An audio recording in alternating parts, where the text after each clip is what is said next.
Moray Verabotai, Shalom Uvracha, ce Shabbat, on lira Bezrat Hashem, Parashat Waihi, la dernière parasha de Sefer Bereshit. Dans cette parasha, on va rencontrer la dernière rencontre de Yaakov Avinu avec ses enfants. Yaakov Avinu, il a senti qu'il allait quitter le monde et il a appelé ses enfants pour les bénir. On dit aussi qu'il devait leur annoncer quand est-ce qu'il viendra le Mashiach, mais il n'a pas pu le faire. Hachem n'a pas voulu qu'il le fasse, mais quoi qu'il arrive, il a essayé de bénir ses enfants et par la même occasion, essayer de leur donner des messages, chacun par rapport à son histoire. Et Bémet, si on regarde un petit peu les bénédictions qu'il a fait, Yaakov Avinu, on pourrait un petit peu s'étonner. Déjà d'une part, alors beaucoup de commentateurs posent la question, ils disent que si on regarde un peu les bénédictions qu'il a fait Yaakov Avinu, on a l'impression que c'était pas des bénédictions, mais plutôt des Hasve Shalom, il les a réprimandés Yaakov Avinu. À chacun, il a rappelé donc les fautes qu'il a fait dans sa vie. Alors il a parlé, Shimon Vilevi, c'était des coléreux, Réhouven, t'étais trop précipité, et ainsi de suite. A priori, c'était pas des bénédictions. Déjà de ça, Rabotai, on apprend quelque chose. On dit, celui qui t'aime, il te fait pleurer. C'est-à-dire quoi, il te fait pleurer? C'est pas il te vexe, ou il te casse, Hasbe Shalom. C'est lui qui te casse, il t'aime pas. Ou, il a besoin de changer de sa manière de parler. Au contraire, il faut être intelligent, comment transmettre un message. Mais par ailleurs, celui qui t'aime, alors il doit chercher comment corriger tes défauts. Comment te rappeler que tu as fait telle et telle faute, et pour que tu puisses la réparer et ne pas la refaire. Yaakov Avinu, il a fait le même travail avec ses enfants, mais il a fait d'une manière indirecte. Ses enfants, ils étaient très intelligents et ils ont compris le message que leur papa leur a donné. Mais on va s'intéresser un peu plus à un autre point au niveau des bénédictions que Yaakov Avinu il avait fait à ses enfants. On a vu que à la majeure partie de ses enfants, il les a un peu ressemblés à des bêtes, et même des fois des bêtes féroces. On va prendre Yehuda. Comment il appelle Yehuda? Il appelait comme Gour Aryeh, un lionceau. Comme on dit Yehuda, on l'appelle, lui, c'est comme le lion. On voit Yissachar, il appelle Hamor, un âne. Dis-moi, c'est ça une bracha? Tu veux dire quelqu'un, toi, tu es un âne. Tu le méprises. Ça, on appelle ça une bracha. Qu'est-ce qu'il veut avec ça, Yaakov Avinu? Il va avec Binyamin. Binyamin, Ze'ev Yitraf. Toi, tu es comme un loup qui va dévorer. C'est quoi cette bracha? Là, on le dit des fois qu'on a affaire avec quelqu'un, qu'on s'énerve, on se bagarre avec quelqu'un, on dit, toi, tu es un loup, toi, tu es un roublard.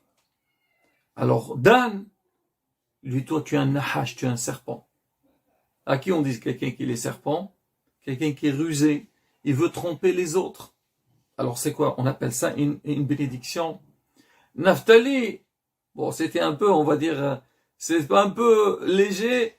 Il dit, Aïyala, tu es comme une gazelle, comme un cerf. On n'arrive pas à comprendre. Yaakov Avinu, alors tu parles avec tes enfants, que ce soit pour réprimander ou pour les bénir, tu aurais pu prendre autre chose que ça. Quelque chose qui est plus symbolique, qui n'est pas, quelque part, ça peut un peu vexer. Alors, mais qu'est-ce qu'il voulait? Yaakov Avinu derrière ça. C'est quoi le message de Yaakov Avinu? Rabotai, Haramim il donne une réponse que on a besoin tous les jours de ça, tout le long de l'histoire du peuple d'Israël. Tout d'abord, par rapport à Yaakov Avinu. Yaakov Avinu savait très bien que le peuple d'Israël se prépare à un grand exil, un exil très très difficile. L'exil d'Égypte, She'avoud Misraïm, la galoute d'Égypte. Yaakov Avinu savait que Am Israël, s'il ne fait pas attention pendant cette période-là, Hazve Shalom, il peut s'assimiler avec les Égyptiens et il perd tout ce qu'il a reçu de ses ancêtres. Comme on l'a vu. À Gada, on dit, oui, s'il nous a pas sorti d'Égypte, Hazve Shalom, ça y est, on serait resté là-bas. C'est de quoi on serait resté là-bas? On serait devenu comme les Égyptiens, il n'y a plus de peuple d'Israël. Yaakov Avinu, il a voulu avertir ses enfants. Leur dire, regardez, vous allez avoir un galout qui est lent. Yaakov Avinu, il a parlé pour l'esclavage d'Égypte, mais il a parlé pour nous aussi. Parce que si on regarde l'histoire du peuple d'Israël, on est plus dans la diaspora, dans l'exil, que les périodes que le Beth Amikdash a été construit. Alors Yaakov Avinu, il a voulu nous transmettre des messages. Comment combattre, donc comme on dit, le Ruach, donc la force de la Sitra Ahra, la force du monde extérieur, pour qu'on puisse nous protéger et garder la tradition de nos ancêtres. Am Israël, certes, il a vécu avec les autres nations. La première des choses, c'est le respect des autres. C'est pas parce qu'on a deux religions qui sont différentes ou on n'a pas le même mode de vie que les autres, qu'on va créer une haine entre nous et les autres, pas du tout. Alors, moi, j'ai envie de respecter la religion, c'est mon droit. Lui, il veut pas respecter, c'est son problème, c'est son droit. Mais, le gros problème, le danger, c'est des fois, Hazve Shalom, on veut imiter les autres, on peut couler Hazve Shalom et tout perdre. Alors, Yaakov Avinu, il commence à parler avec ses enfants, il dit à Yehuda qui représente la Malchut, le royaume, il lui dit, Gur Aryeh Yehuda, ça veut dire un bon juif, s'il veut garder la tradition de ses ancêtres, il faut qu'il soit un lion. Le lion, il se laisse pas faire.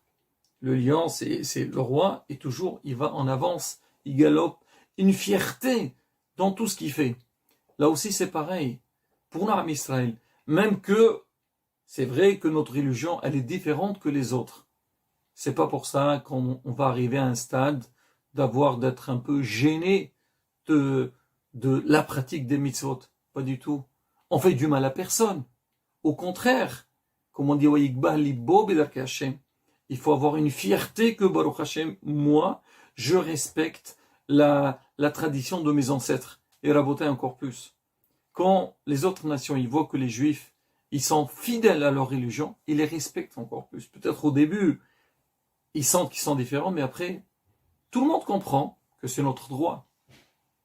Il va parler avec Issachar et des Hamorgarm, comme l'âne. Qu'est-ce qu'il a de particulier, l'âne? L'âne, c'est un animal qui supporte. Même qu'il y a des charges sur lui, c'est pas évident. Donc on sait c'est quoi son travail, c'est travailler, le travail le plus difficile, le plus pénible. Il lâche pas l'affaire. On dit l'âne, même quand il veut se reposer, s'il a une charge sur lui, il n'enlève pas. Il la garde, il laisse la charge sur lui, il s'accroupit, il se repose un peu, après il continue. C'est pareil aussi pour nous en Israël. Même si on est en exil, on a eu malheureusement des pogroms, on a eu des problèmes dans la vie, on ne doit pas se dire « Oh là là, la religion juive nous cause des problèmes et Hazve Shalom, on la délaisse. » Pas du tout. Il faut résister, Hamor Garm, être fort et solide. Et quand quelqu'un, il persiste, il n'a pas peur, la Bezat Hashem, il réussira. Il parle à Binyamin, il dit « Il traite comme un loup », justement, qu'on dit « L'ahtof est un mitzvot ». Ça veut dire quand il y a une mitzvah qui se présente, il faut l'arracher. Il ne faut pas se dire « Non, bon, de toute façon, c'est rien, voilà, personne ne fait, moi, non, pas du tout ». Il faut être éveillé et donc confronter les problèmes pour pouvoir faire les mitzvot.